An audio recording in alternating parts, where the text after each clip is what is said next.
So here's my Ford. I guess we'll start out in the cab. I got all the little lights working. Headliner's good. Radio works. This little lighter works. I put a new antenna in the radio. Your lights, your windshield wipers work. Your horn, if I remember correctly, works. I don't think the cruise control works. Here's the twin stick setup. You know, I got a nice boot and everything made for them. You know, they're all pretty solid on there. One stick works high, low, and neutral. The other stick works locking and unlocking the differential. Let's see. Floor pans. That one's great. This one started to get a little kind of pokey. I was poking with a screwdriver and kind of started getting in a little deeper than I liked. So I got a little plate and kind of welded in a nice solid floor in there. Like I said, you'll need new carpet. Seat's got a little tear right here. The seat does pull forward. The window opens. Just little things. Like this probably needs a little fastener. You know, your window probably needs new felt right here. The windows all roll up and down, and everything opens.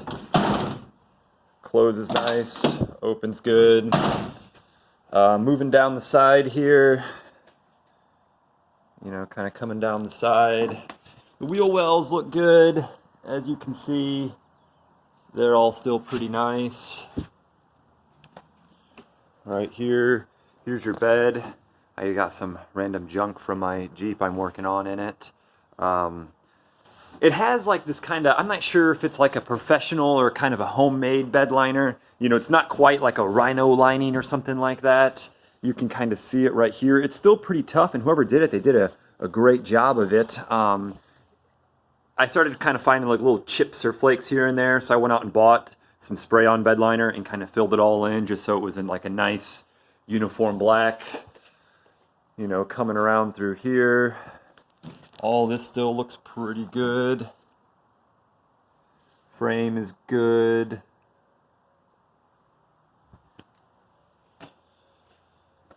Here's this side. This one's in great shape. Here's our seat folding forward. I keep some of my paperwork and whatnot back there. Trying to think what all I have for that. Here's here. Up on top of my roof. Your roof lights do work. This one closes nicely. You know, mirrors, all that stuff is on there solidly.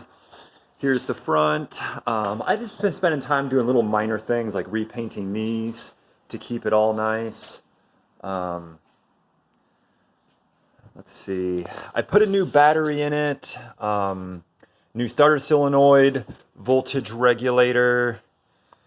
What else have I done? I went out and got this little overflow container, mounted that, hooked that up. New custom mounted radiator. I went out and got a radiator that a local radiator shop recommended. I guess they used to work with a lot of these trucks way back in the day for plowing purposes. And I wanted to make sure that it always cooled properly. So they're like, hey, we're going to go with this special one they recommended. It was a little bit larger, so I had to kind of custom mount it in here, you know, with custom bolts right here. But it fits nicely. Everything's all hooked up. I got new hoses, belts. I got a new fan clutch, and the fan that was on it, I think, was one of those crappy little flex fans, and it was pretty small looking. I don't think it was ever designed for the Ford 460. So I went online and got the actual fan designed for this. I think one of my photos has the difference between them, and this is several inches bigger in circumference. Let's see. Repainted the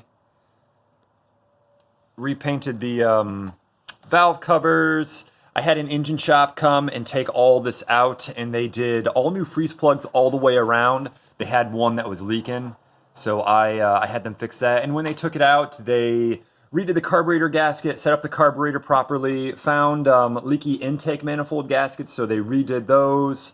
Probably a few other things I'm forgetting about. I think I spent a good $2,000 getting that done. They also recommended that I get a new coil, so I went out and got one of those, got that all hooked up, all new plugs, wires, the whole tune-up bit. This is that little primitive computer from way back in the day I was telling you about. So I got a new one of those and tried to clean up a lot of the wiring. The 4x4 versions of this, I hate how this thing's getting so damn rusty. It's just surface rust, but I should have painted that when I had them redo all that. Anyways, the 4x4 version of this truck never came with a 460, only the two-wheel drive version. So this motor is a transplant. So of course, when the previous owner did all this, they had to kind of custom do all the wiring. So yeah, I did a kind of a custom grill, like a nice like wire mesh. The previous owner also put on a transmission cooler, so that's right here. Not sure if it ever needs it, but could a person ever need, have too much transmission cooling, I suppose. I've never had any kind of overheating problems for it ever, so it's got the C6 transmission, which is pretty stout. But yeah, I put on this custom little grate right here. I still have the factory one if everyone to put that back on. I had more off-road aspirations for this truck when I bought it. I was going to build it, put lockers in it, maybe a bigger lift, and I wanted something that would be able to take some brush to it. That's just really flimsy plastic. I didn't want to start poking holes in anything. Let's see.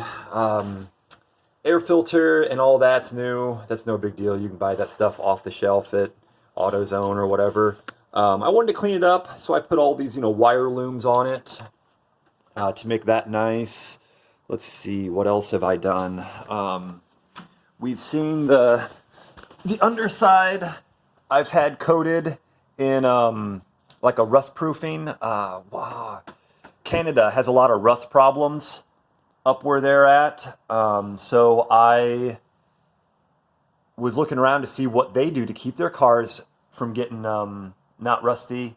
And there's a local place that sells the same stuff that a lot of the Canadians use, and they spray it in there. It takes them probably about a good hour. I sat through while they did it, and they spray up into all the frame holes and coat it with all this stuff to keep it nice.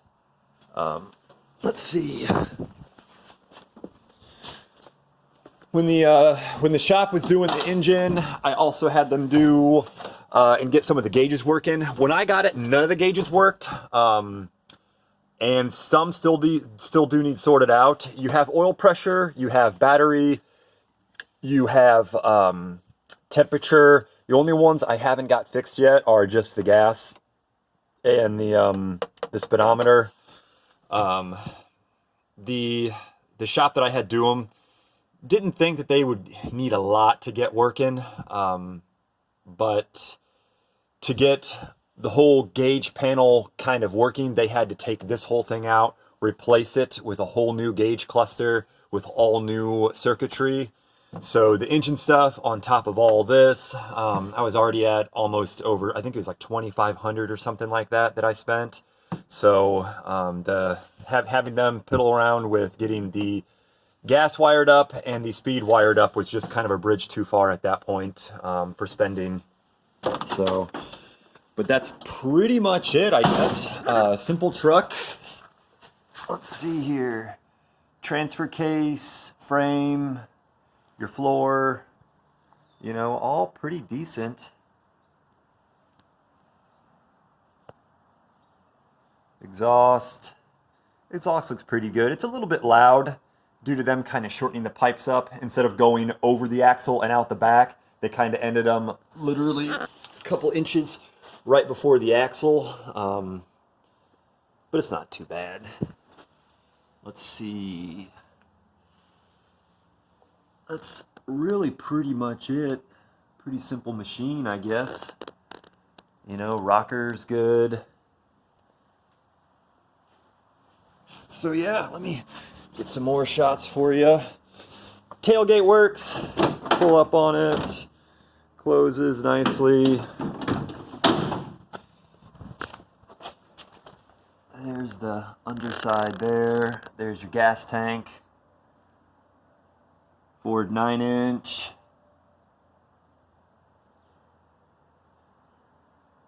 Trailer hitch and all that. Gas tank. Filling neck. Not a bad little rig.